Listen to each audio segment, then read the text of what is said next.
ওয়ালা ইয়াজিদু ফিল উমরি ইল্লাল বিরর, ভালো আচরণ বয়স বেশি করতে পারে।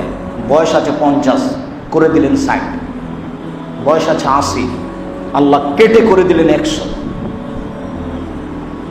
এটা কিসে করতে পারে? ভালো আচরণে। ভালো আচরণ কি জিনিস শতদিন বলেছি, নরম কথা যার, নরম আচরণ যার, ভালো আচরণ তার। অধীনস্থ কাজের মেয়েকে গালি দিতে হবে না, ইচ্ছামতো ব্যবহার করতে হবে না, ওইও মানুষ। ক্ষমতা থাকলেই অসহায় মানুষকে বিপদে ফেলার চেষ্টা করতে হবে না। রাসূল সাল্লাল্লাহু আলাইহি ওয়াসাল্লাম বললেন, প্রার্থনাই আল্লাহর সিদ্ধান্তকে সরিয়ে দিতে পারে। ভালো আচরণই মানুষের বয়সকে বেশি করতে পারে।